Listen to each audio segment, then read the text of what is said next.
La solitude, on la fuit presque tous, d'une manière ou d'une autre. On remplit nos journées, on s'accroche aux écrans, aux conversations, au bruit, comme si le silence était un danger. Mais tôt ou tard, il revient. Ce moment où tout ralentit, où les notifications s'arrêtent, où il n'y a plus personne autour, ou du moins plus personne pour distraire ton esprit. Et là, il ne reste que toi. Au début, c'est inconfortable, presque oppressant, parce que dans ce silence, il n'y a plus d'échappatoire. Tu entends tes pensées, plus clairement que jamais, tu ressens ce que tu avais soigneusement évité. La solitude agit comme un miroir qui ne ment pas. Elle te montre ce que tu caches au monde, mais surtout ce que tu te caches à toi-même. Les regrets, les peurs, les questions laissées sans réponse. Pourquoi je me sens comme ça? Pourquoi certaines choses me blessent encore? Pourquoi j'ai l'impression d'être entouré, mais quand même seul? Ce sont des questions qu'on repousse, parce qu'on n'a pas le temps. Ou peut-être parce qu'on ne veut pas vraiment connaître les réponses. Alors on continue, on avance, distrait, occupé, fatigué, jusqu'à ce que la solitude revienne frapper.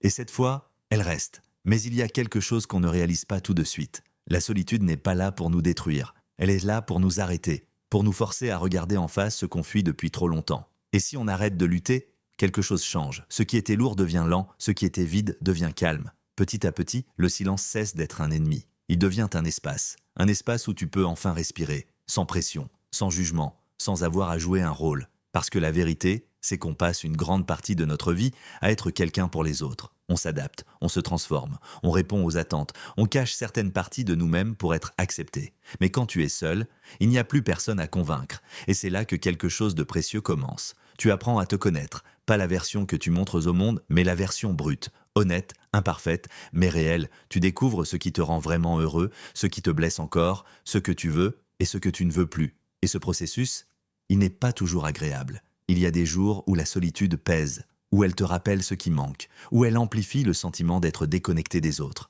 Mais même dans ces moments, elle a quelque chose à t'apprendre. Elle t'apprend à tenir sans dépendre constamment des autres, à trouver de la valeur dans ta propre présence, à exister même sans validation extérieure, parce qu'au fond, si tu ne supportes pas ta propre compagnie, comment pourrais-tu attendre des autres qu'ils la supportent? C'est une vérité dure, mais nécessaire. La solitude te pousse à devenir quelqu'un avec qui tu peux vivre, quelqu'un que tu respectes, quelqu'un que tu comprends, quelqu'un que tu n'as plus besoin de fuir, et un jour, sans même t'en rendre compte, tu t'assois seul, dans le calme, et pour la première fois, tu ne ressens pas le besoin de combler le silence. Tu es juste là, présent, et ça suffit. À partir de ce moment, la solitude change complètement de sens. Elle n'est plus un manque, elle devient un choix, un refuge, un endroit où tu peux revenir pour te retrouver, te recentrer, te reconstruire. Et paradoxalement, c'est souvent quand tu apprends à être bien seul que tes relations avec les autres deviennent plus sincères. Parce que tu ne cherches plus quelqu'un pour combler un vide. Tu cherches quelqu'un avec qui partager quelque chose de déjà plein. Tu n'aimes plus par besoin, tu aimes par envie.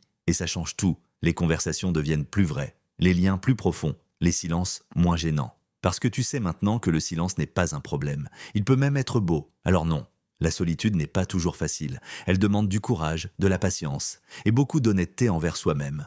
Mais elle offre quelque chose que peu d'expériences peuvent donner, une vraie connexion avec toi-même. Et dans un monde où tout va vite, où tout est bruyant, où tout demande ton attention, c'est peut-être l'une des choses les plus précieuses que tu puisses te trouver. Alors la prochaine fois que la solitude se présente, au lieu de la fuir, essaie de l'écouter. Peut-être qu'elle a quelque chose à te dire. Peut-être qu'elle essaie, depuis le début, de te ramener vers toi. Parce qu'au fond, tu n'as jamais vraiment été seul. Tu t'étais juste oublié. Et maintenant, tu es en train de te retrouver. Prends ton temps. Il n'y a aucune urgence. Les meilleures rencontres commencent souvent par celles que tu fais avec toi-même. Et celles-là, elles changent tout.